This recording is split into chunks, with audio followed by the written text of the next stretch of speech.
কোন জিলাৰ কেণ্ডিডেটৰ এই মেছেজটো আহিলে আপোনালোকে নিশ্চয় জনাব।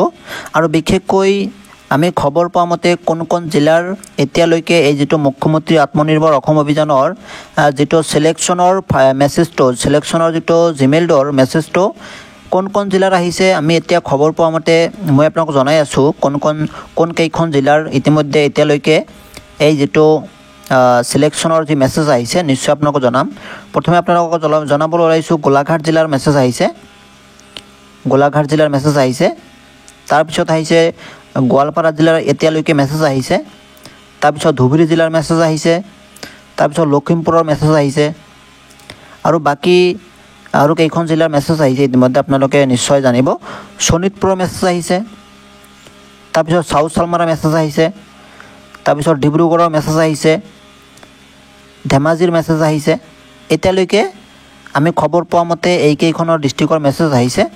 আৰু বাকী মেছেজ আহিছে ইয়াতে দৰঙৰ আৰু বৰপেটাৰ মেছেজ আহিছে।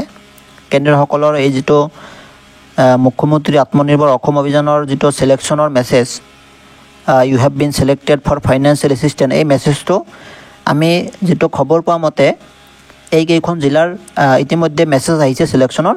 আৰু বাকী ইয়াৰ পৰা কোনখন জিলা বাদ পৰি নিশ্চয় মই কমেণ্ট কৰিব। যদি আপোনাৰ মেছেজ আহিছে নিশ্চয় কমেণ্ট কৰি জনাব আপুনি কোনখন জিলাৰ আৰু কেতিয়া এই মেছেজটো আহিছে নিশ্চয় জনাব।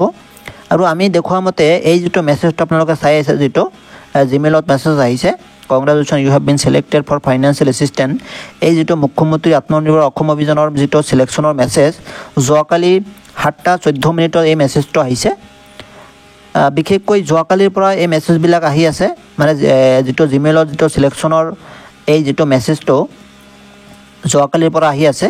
আৰু বিশেষকৈ যোৱাকালিত যিমান কেইজন কেণ্ডিডেটৰ আহিছে তেওঁলোক বেছিভাগেই আছিলে গোলাঘাট জিলাৰ আৰু ইয়াতে গোৱালপাৰা জিলাৰ আছিল কিছুমান আৰু ধুবুৰী জিলাৰ আছিলে কিছুমান আমাক খবৰ দিয়া মতে।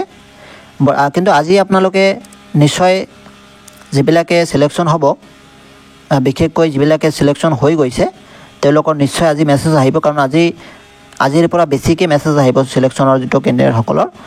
কাৰণ যিটো ইতিমধ্যে চৰকাৰে ঘোষণা কৰিছে যে এই যিটো ট্ৰেইনিং প্ৰচেছটো 3 দিনৰ কাৰণে ট্ৰেইনিংটো হ'ব আৰু গুৱাহাটীৰ এটা ফাংচন যোগে পইচাখিনি বিতৰণ কৰিব মুখ্যমন্ত্ৰী মহোদয়ে। নিশ্চয় আপোনালোকে জানে কথাখিনি।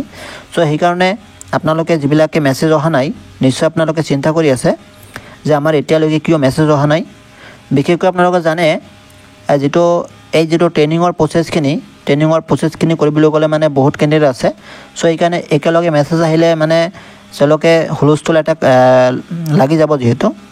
আৰু বিশেষকৈ আৰু এটা কথা আছে সেই কথাটো হৈছে যে কিছুমানে কৈ আছে ইয়াতে চৰকাৰৰ ফালৰ মানুহৰ ইয়াতে বেছি মানুহৰ মেছেজ আহি আছে বিজেপিৰ মানুহৰ বেছি মেছেজ আহিছে। আচলতে তেনেকুৱা নহয়। যদি আহিছে আপোনালোকে যদি তেনেকুৱা কোনো প্ৰুফ আছে নিশ্চয় জনাব। নিশ্চয় আপোনাৰ যিমানখিনি সহায় কৰিব পৰা যায় সহায় কৰি দিম নিশ্চয়। কিন্তু বিশেষকৈ যিবিলাকৰ মেছেজ আহিছে তেওঁলোকে আচলতে ছেকেণ্ড পৰ্যায়ৰ ইণ্টাৰভিউ দিয়া কেণ্ডিডেট আছিলে সেইকাৰণে তেওঁলোকক মেছেজ আহি আছে। চ' এইখিনি আছিল আজিৰ ভিডিঅ'। ধন্যবাদ।